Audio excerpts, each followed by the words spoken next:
Welcome to GardenDC, the podcast about everything gardening in the Washington, D.C. and Mid-Atlantic region. I'm your host, Kathy Jentz. I'm the editor of Washington Gardener magazine, and we're aimed at gardening enthusiasts, people who grow everything from edibles to ornamentals, natives to exotics. If it grows in our area, that's what we talk about.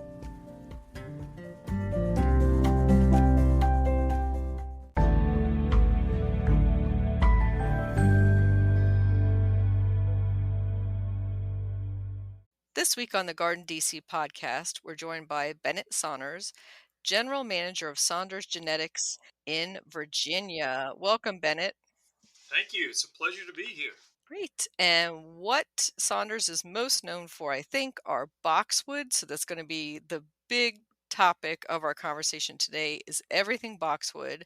But before we dive into that, let's talk a little bit about your background, Bennett, and then the company's background. Okay.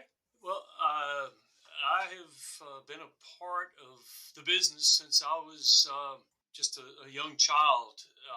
It was our job when we were young people, about even 10 years old, 10, 12 years old, to help to grow the plants. And the only plant that we grew initially, or my dad grew, was boxwood. So my dad started the nursery in about 1948 or 49 when he and a high school buddy, or actually it was probably more like junior high buddy, tried to propagate plants over near his home. And his mother showed him how to do it, and the two of them propagated like 50 plants, and he was just absolutely amazed at the way they rooted and the way they started out. And he bought his partner out for like 50 cents or some crazy number like that.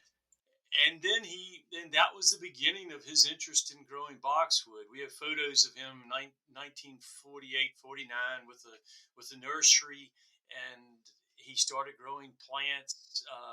Many boxwood years later. He finished college in 1954, and in about 1956 or so came back into the business in partnership with his dad and a couple of uncles. And he was growing boxwood sort of on the side, I reckon you would say, while he did the other jobs on the farm. But anyway, that's sort of his history. That's the beginning of the nursery. I was born in 1961, and I've been around in this immediate area except for 4 years at Virginia Tech in 1979 to 83. So I've been a part of the boxwood business from a very, very young age. We really didn't hire, in all honesty, he did not hire a lot of people. I have 6 biological brothers. And so we all worked in the business and were a part of the business. And we propagated the boxwood. We watered the boxwood. We dug them up out of the rooting beds, planted them into containers. And then when I was in high school, we loaded the trucks in the evenings to send them. In those days, Kmart was one of our biggest customers in the late 70s, early 80s, and put them on the truck. And sometimes we even delivered them. So that's my beginning. Wow, Kmart selling boxwoods. That was a little before my time, but that would have been fun to see at Kmart. Yeah, they were the first of the of the chain stores. They Mhm. were here before Walmart or Costco or Lowe's or any of those guys, and they were probably 50% of our business back in the late 70s and early 80s. So yeah, they were a big part of it. So, listeners out there, if you bought a boxwood at Kmart in the 70s or 80s, you have one of the Saunders boxwoods. That's great to know. And you had referred to your area of Virginia. And so I know Saunders Brothers Company is based in Piney River, Virginia. Can you describe that area? We are in the foothills of the Blue Ridge Mountains. We have quite variable landscape. We're right near the Appalachian Trail, right just east of the Appalachian Trail, about 5 to 10 miles east of the Appalachian Trail. And so we're in the foothills of the Blue Ridge Mountains. it's probably not where you would start a nursery if you're starting from scratch because of all the hills, and we have to do a lot of grading in order to prep our sites. But it's where we are, and you have to play the hand you're dealt, and so that's what we're doing. So it's very hilly, but is it rocky? What's the soil like? No, there's fairly rich soils. I think the soils are fairly typical. They're heavy clay soils, but very rich soils in general. Of course, in Charlottesville, Virginia is just north of us. Lynchburg is south of us. And so there's a lot of, nice horse estates and pretty farms all through this area. Yeah, that is a gorgeous area. And for anybody who is familiar with Charlottesville and Monticello, Jefferson's home there, they've probably know what a great, rich growing area that is. Yes. And so for Saunders Brothers, most of what you're doing these days with the company is growing and selling wholesale, or is there a retail operation to it?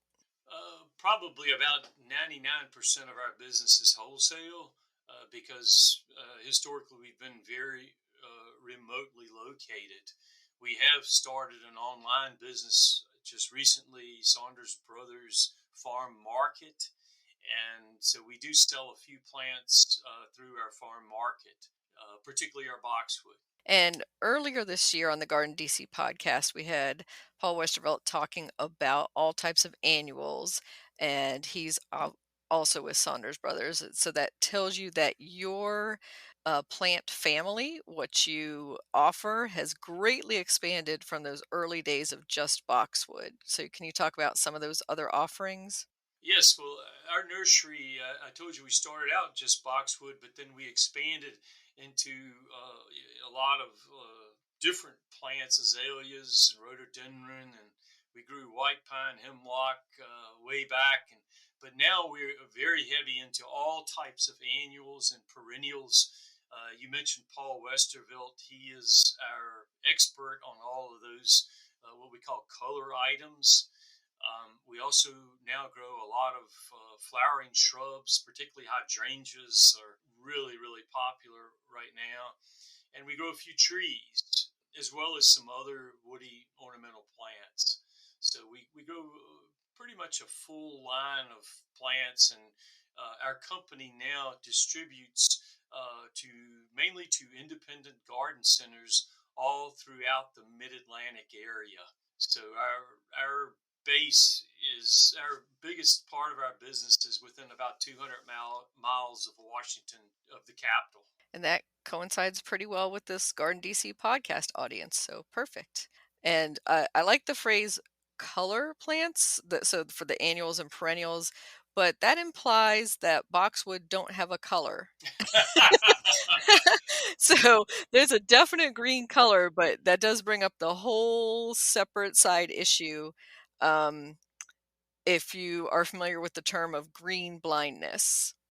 Yeah, well, that's interesting that you talk about the color crops because when we first started growing a lot of color crops, the boxwood were sort of belittled, and somebody made the comment that green is not a color. And my wife said, I beg to differ, that green is a color and green is beautiful. So that's what, so yes, green is a color. Yeah, most definitely. And there's been so many studies done on green blindness and that how the human being kind of our eyesight, because we were predators, hunters at, several millennia ago for our main sustenance, that everything is background that's green and we don't tend to see all that green background. We focus on anything that moves, anything that has eyeballs, anything with like a hot color. So that's to the detriment of course, of a lot of our beautiful shrubs and trees. Yeah, that's very interesting. That's really something I had never heard, but I think it's true. So that's very interesting. And so going back even farther than when your company was established, maybe let's talk a little bit about boxwood history in general. So is there a native boxwood, or is most of the boxwood we grow in our gardens imported, or are there hybrids? Most of the boxwood that we see in our gardens today, I think, came from Europe or England. Many years ago, centuries ago. There are no native boxwood forests in the United States. There are native forests in Europe and in the Far East in China, and also interestingly in Cuba. But most of them came with the Europeans who were the early settlers in the United States. And the early varieties of boxwood, we call them English boxwood, but the Latin name is Safruticosa, and we call them American boxwood, and the Latin name there is Simplivirens, or the botanical name is Simplivirens. Hmm. And so the English boxwood is probably what most people are familiar with in historic gardens in Virginia and throughout the mid-Atlantic. And it seemed like they were used from colonial times on. Do you know why boxwood were so popular or why they were used so frequently? I would say because they take so little care to be beautiful, to be green and lush, and so the English boxwood in those days didn't have really any insects or disease issues, or fairly minimal disease issues, and you just planted them and you waited, and they were beautiful. And so they became very, very popular, and they were easy to propagate too, or to root. Hmm. Yeah, that could be one main reason when you don't have that Kmart, that big box store, that mail order business that you can get plants right away. That would be a great pass along plant and maybe something that you could easily propagate and make a small hedge or a garden out of. Absolutely.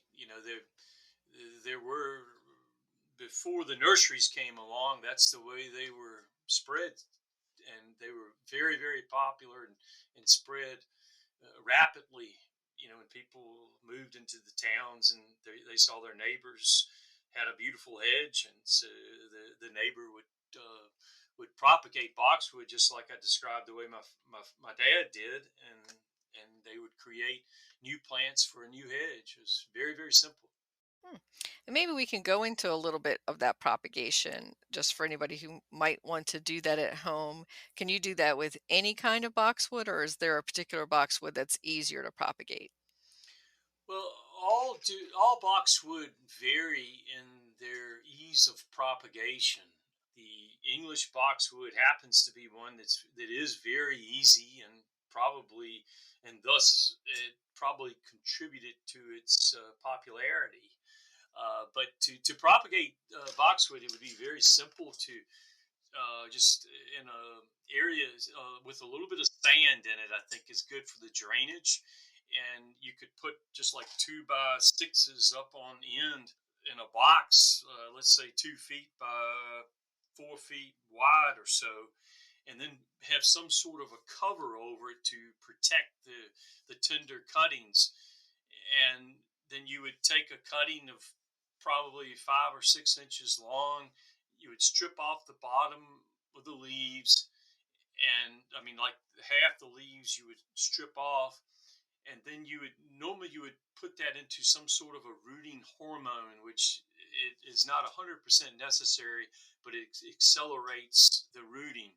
And then you just stick those plants into the rooting bed, probably 3 inches apart, and then you just keep the bed moist over a period of time, probably about 2 months or so. And at the end of 2 months or 3 months or so, you go and you could pull those, start tugging on them, and you can very quickly tell if they've rooted or not, or how successful you've been. Yeah, seems pretty simple. Is there a specific time of year, say early spring, when the growth period is starting, that's best for taking propagation cuttings? Early, like late winter, before the new growth comes out, would very much be maybe a preferred time to do this. But again, you want to do it before that new growth starts breaking open, which was like is like mid February to late February. Excellent. So Mark your calendars for early February next year and maybe try your hand at a few of those. And that same technique could probably be used for a lot of other woody plants, from, say, some of the Mediterranean herbs to small shrubs, just to experiment and try. And for your operations at Saunders Brothers, do you start from propagated cuttings, or how do you start new plants there? Yes, we take whatever cultivar that we are looking for. We take cuttings off of those plants, and we do that primarily in late winter or early spring. And we take obviously thousands of these cuttings, and we put them into individual containers, which may have be, let's say, the size, a little, about three times the size of an egg, the part that the egg goes into, and like in a dozen eggs. And you would put those, and then we fill those containers up with sand and peat moss, and perlite, just sort of a mixture. And we propagate them. And one of the real keys is you got to keep a lot of moisture in the air around those cuttings when you first propagate them. In other words, you do not put too much water on the soil, but um, I suggested maybe burlap, or maybe a piece of clear plastic and a piece of burlap to keep the humidity in those beds. Good tips. And for those that you're growing on to sell, I imagine that you're growing them on for maybe 2 or 3 years before they're sent out for sale, or do you have different stages that you sell to different customers? We have different stages that we sell to different customers. Now, the plant will generally stay. For us, we would be going into a pot that's, let's say, about half the size of a quart pot, and it would stay there for about a year to year and a half, and then it would be potted from that into a 1 gallon or a 2 gallon container, and grown another year to 2 years, depending on the cultivar and the target size and so forth, before it's sold. But then some of those plants, some of those would go in these quart containers, and then they would be planted out in the field setting. So we grow plants, boxwood particularly, not only in container, but we grow them in a field. And we plant them in this early spring every year, and they would grow in the field anywhere from about 3 to 4 years up to 10 to 12 years, believe it or not. We sell some plants as big as 3 foot, 4 foot. One of our most popular varieties is one called Derunk, and we sell that all the way up to a 6 foot size. So, Wow. So you can get ones that are pretty much a full mature size already for your garden. well, like the 6 foot Derunk, they will continue to grow. Probably I have some on my front walk right now that they were about 4 feet when I planted them, and today they're about 15 feet tall. That was probably 20 years ago that I planted them, and they're absolutely beautiful right now. They're shaped like an ice cream, upside down ice cream cone, just the cone part, a sugar Hmm. cone part. So Nice. And do you have to do a lot of pruning to maintain that shape? on the this particular cultivar, the Derunk cultivar, it takes one pruning a year. And we usually do that in the late winter or early spring, about the same time as I was talking about doing the propagation. Hmm. And looking at all the different available boxwood there are some that are more like a round meatball shape, some that are more tall and narrow at the top, like the D-Runk you described, some that are more columnar. How are they bred to attain those shapes, or is that more in the pruning? I would say it's a little bit of both, but it's primarily the genetic characteristics of the plants. So, what we have done over a period of decades is we have collected cultivars that were interesting really from all over the United States. Anytime we found interesting sizes or shapes, we have collected them.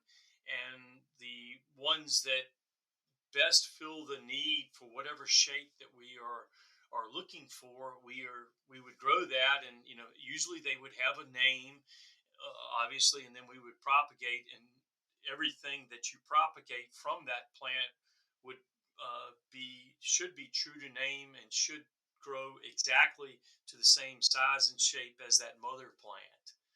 And so, again, we have one of our goals all the time, all from the beginning, was to find, let's call it an artist palette of different types, shapes, and sizes of boxwood, and that's what we've done over the years.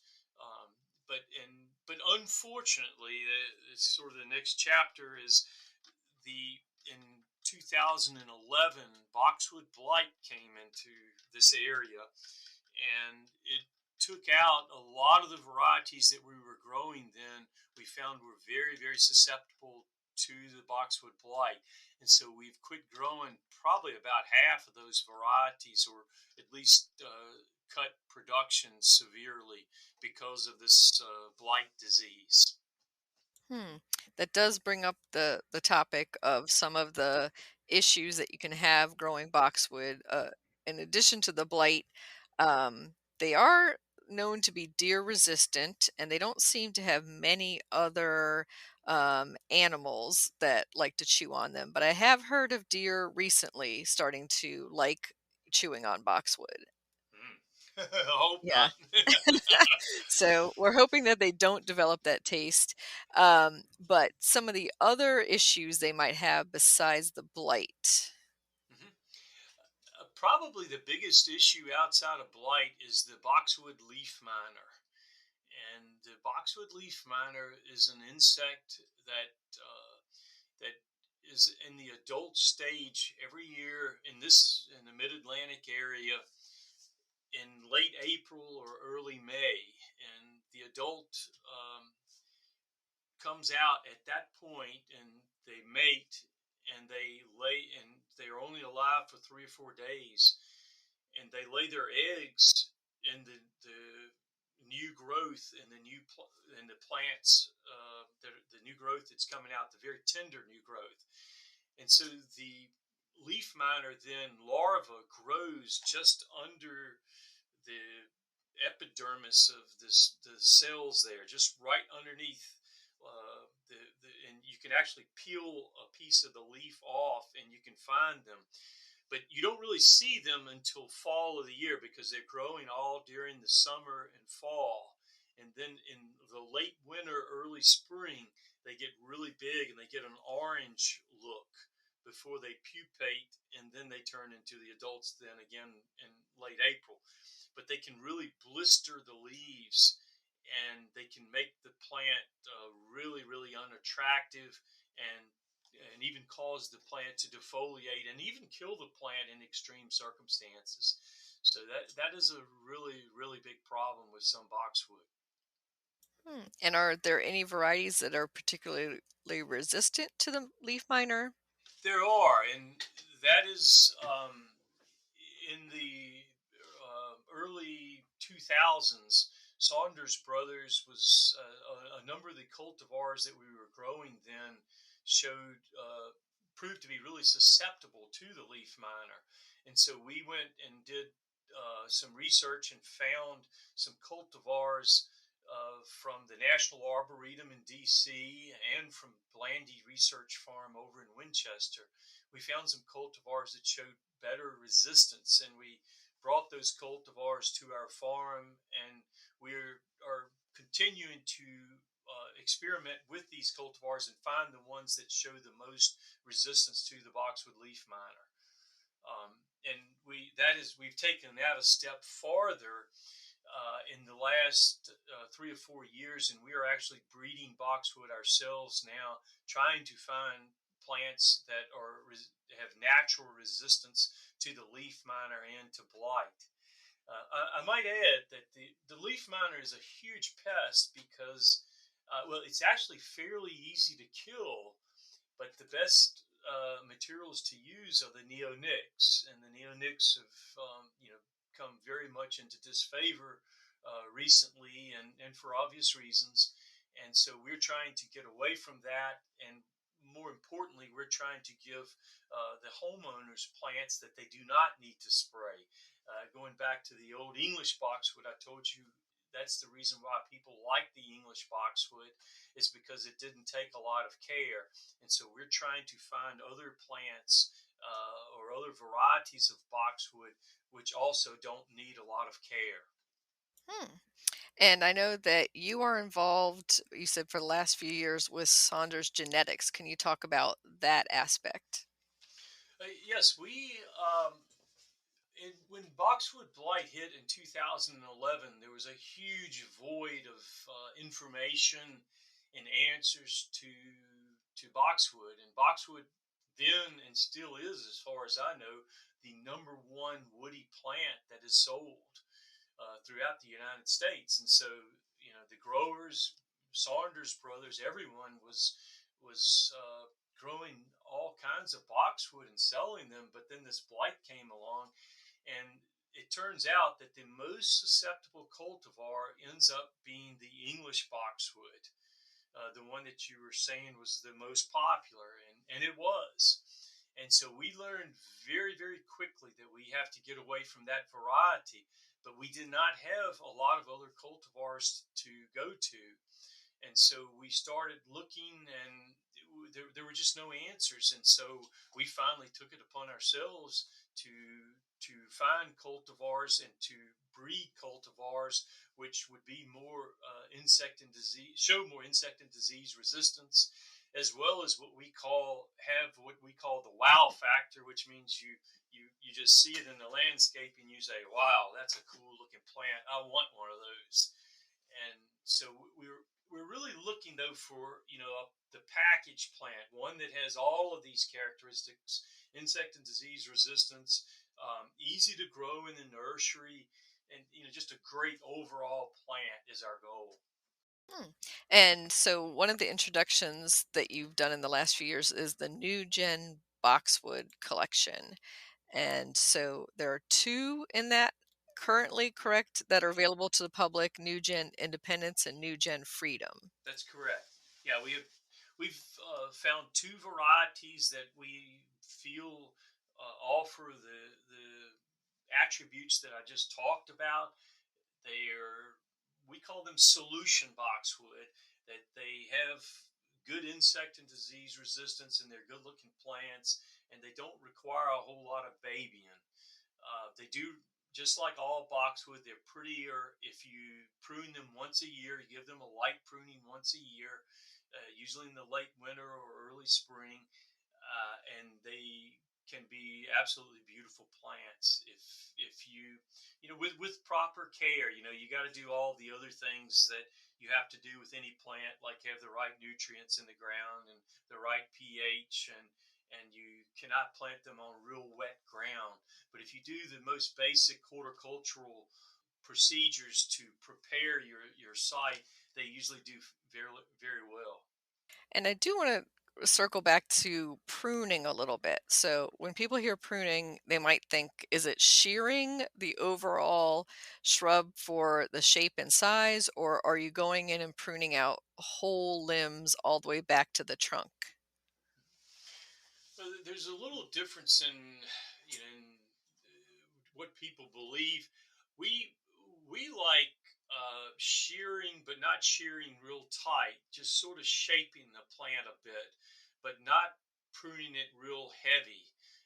The less you can prune the plant, and just to get the tips and the real irregularities out of a plant, the better. Just do that and not do a real tight shearing.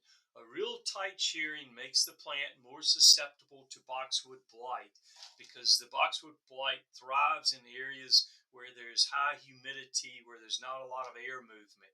And so you really should try to avoid that.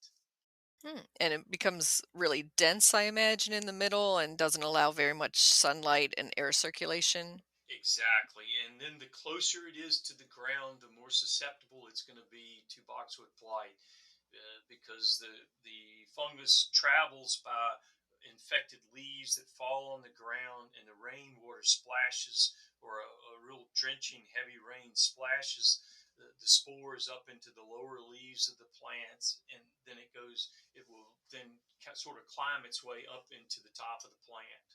Hmm. So that means you should probably clean up any drop leaves, maybe fresh mulch around the base. And would you limb up the plant so it's not so close to the ground, or do you leave it that way? That's an excellent point.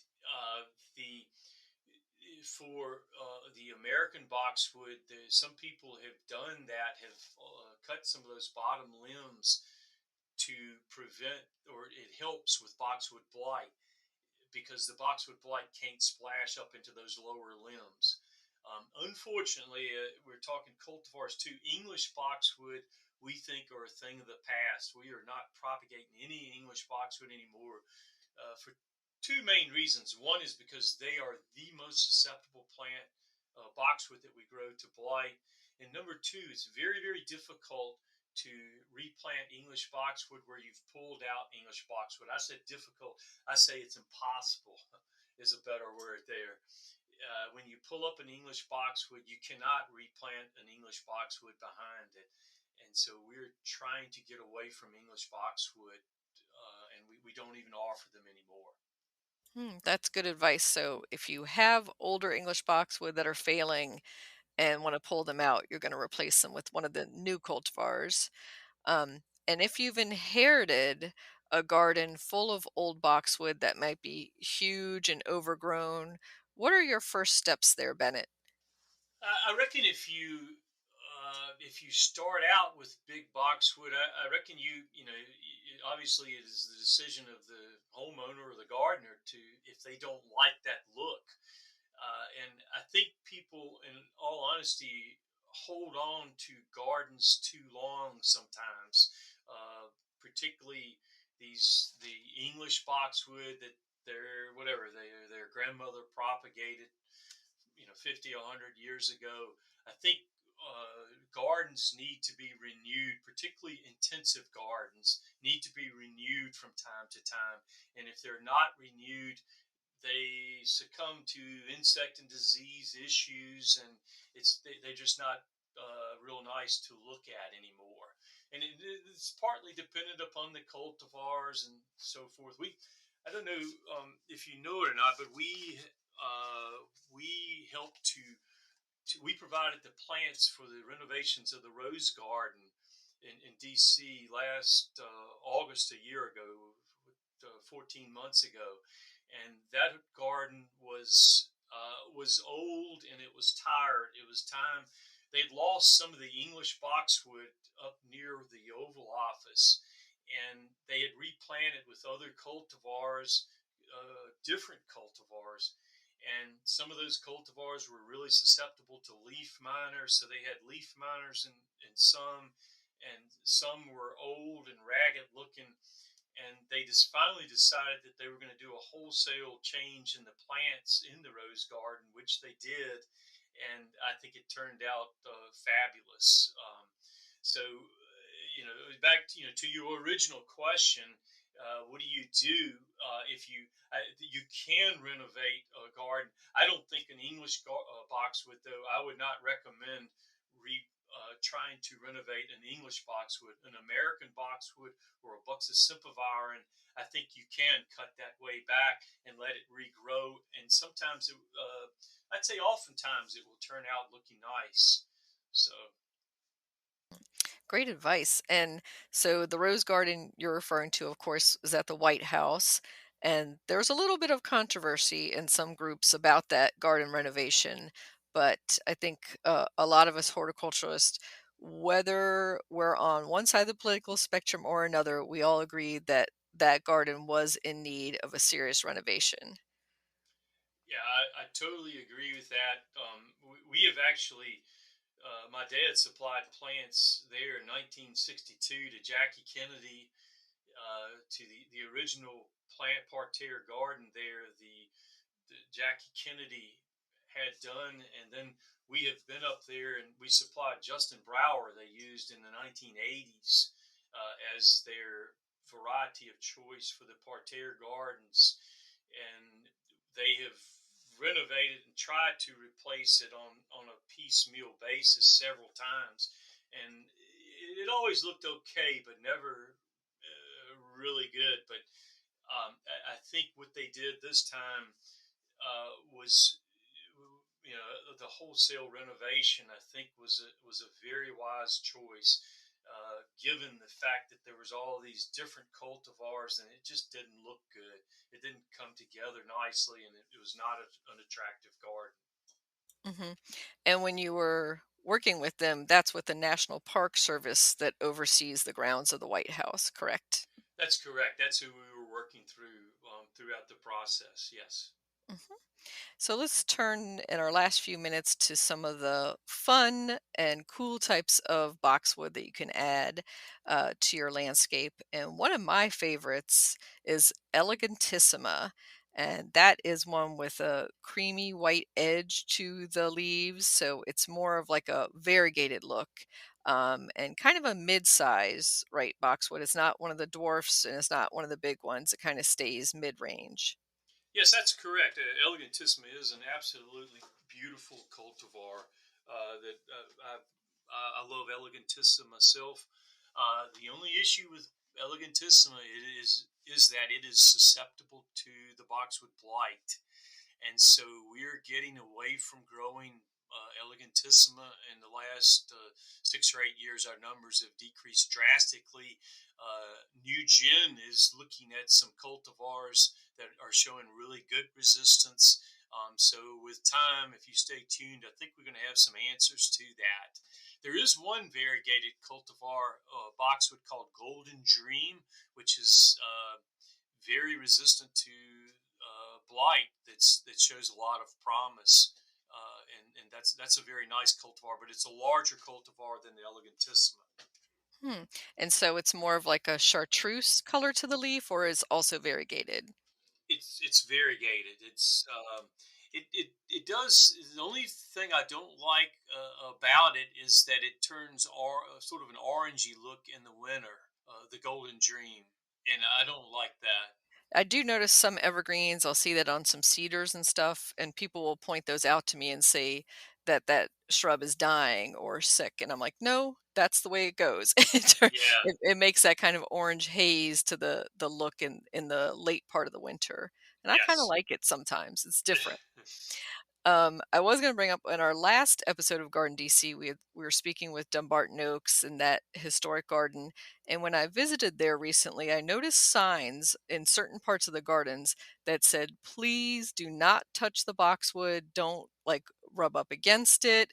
And they were trying to prevent, I think, disease issues by that, by people, I guess, visiting from all parts of the United States and world and bringing issues to those historic gardens.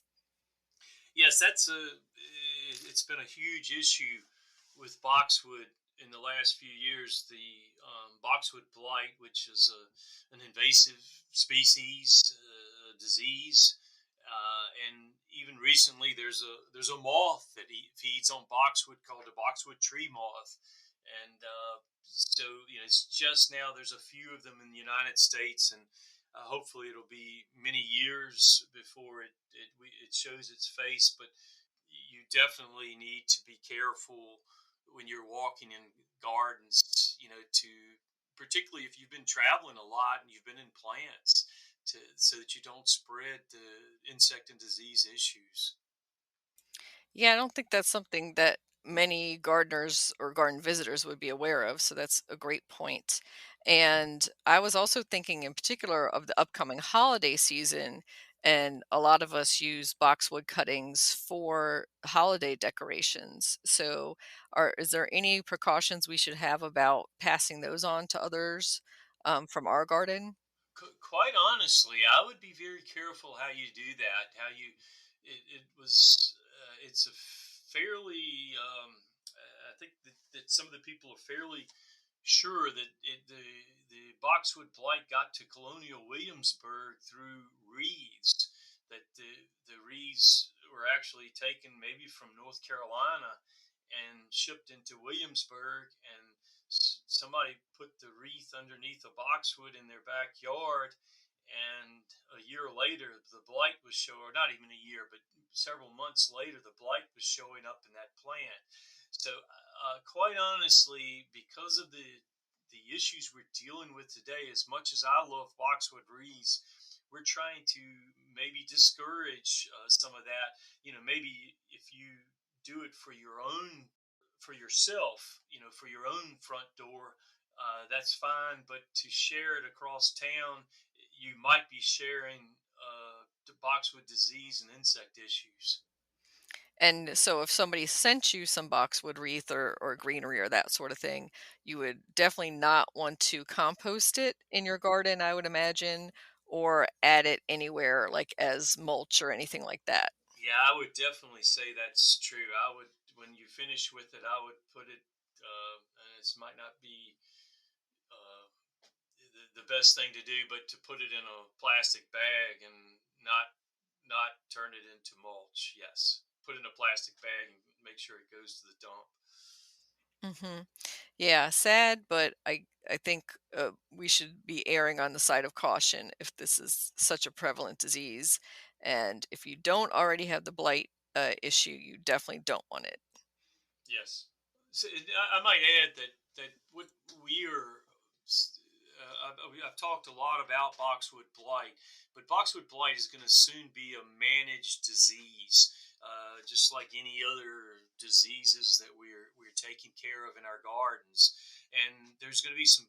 There are best management practices. Some of them are very, very easy for homeowners, just as like mulching. Put a light layer of mulch on your boxwood in March has shown to be just really, really good for boxwood blight. And so we really need to let gardeners, they need to understand, go to the websites, go to our website or anybody's website and try to understand some of those best management practices, or cultural practices that you can use to protect your plants against some of these things, the insect and disease issues that we're talking about. Terrific. And since you brought up the website, let's give our listeners the Saunders Brothers website address. You can just saundersbrothers.com. And that's plural for both Saunders and Brothers, and Saunders is Saun. DERS. Great. And new Gen, there's actually more care, more talk about care in the new Gen website, which is if you just Google newgenboxwood.com, it'll take you right there. Oh, and if listeners want to be in direct touch with you, Bennett, how would they do so? My email address is bennett@saundersbrothers.com. Very simple. Thanks. And any other final thoughts, maybe for home gardeners who have never grown boxwood before? Should they be afraid? I don't think so. I think, again, it's like a lot of plants. I think you need to do your homework first and to read a little bit about it and some of the issues and read the label on the plant when you buy it. But you definitely want to stay away from the very susceptible cultivars. And we have a list at those websites. We have a list of the different cultivars and their relative susceptibility to some of the insect and disease issues that we're talking about. So I think you just need to do your homework, and boxwood can still be an absolutely beautiful plant in gardens, and particularly in the more formal gardens. Excellent. Thank you, Bennett. Thank you. It's a pleasure to talk to you.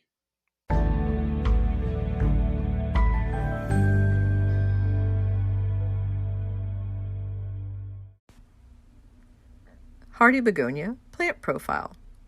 Hardy Begonia, Begonia grandis, is a long-blooming garden perennial that is hardy to zones 6 to 9. They bloom from midsummer through early fall with delicate pink or white dangling flowers. You can deadhead the blooms to encourage continuous flowering. The foliage is also attractive, with large heart-shaped leaves that are lovely red on their underside. If you can place the plants in an elevated spot, the sun reflecting through the veined leaves is quite attractive. They thrive in part sun to full shade, with rich, moist, but well-draining soil. The plant is of Asian origin and is a good addition to any woodland garden. Hardy Begonia grows to between 1 to 2 feet high. They perform well underneath shrubs and trees. They will spread to form a colony if allowed to self-sow. However, if you mulch or clean up around them in the fall, it will prevent them from reproducing. Hardy Begonia dies back in winter and reemerges in spring from an underground tuber. You can spread a bit of compost on the soil surface in early spring when the plants are still dormant to give them some extra nutrition. They need little care otherwise. Hardy Begonia, you can grow that.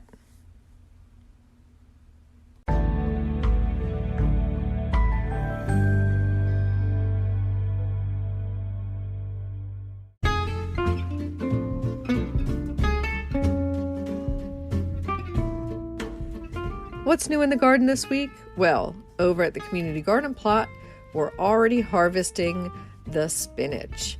And we have big duck yellow marigold in bloom. It is looking fabulous and pushing out tons of flowers, enough and so big that I think I can put together a couple flower garlands. And you can find instructions of how to do flower garlands by going to washingtongardener.blogspot.com and putting flower garland in the search engine.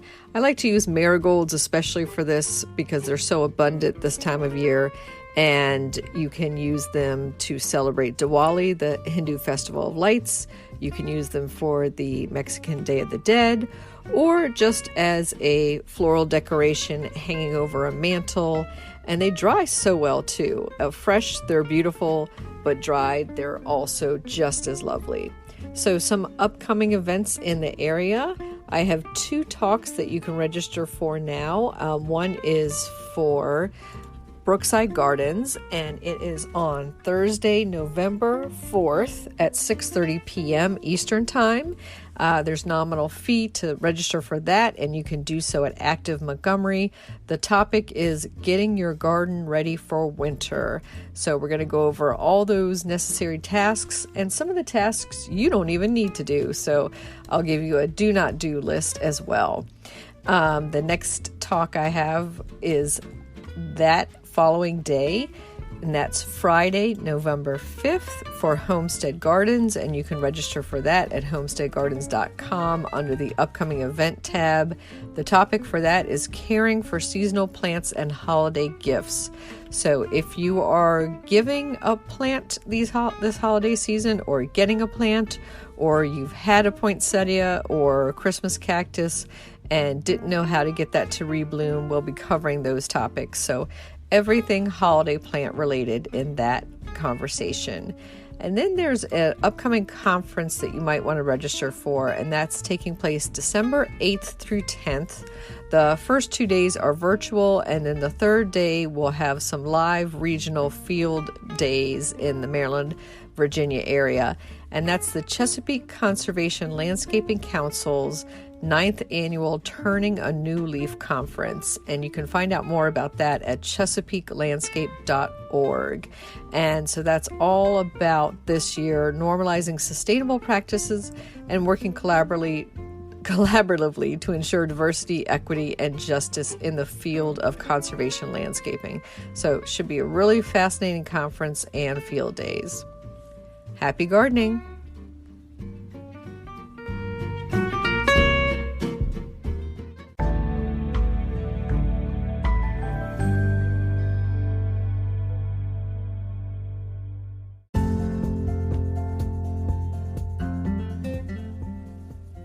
Thank you for listening to GardenDC.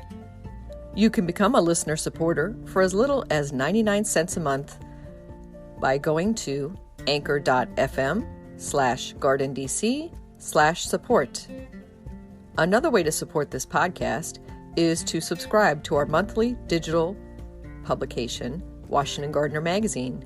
To do so, go to washingtongardener.com. Thank you.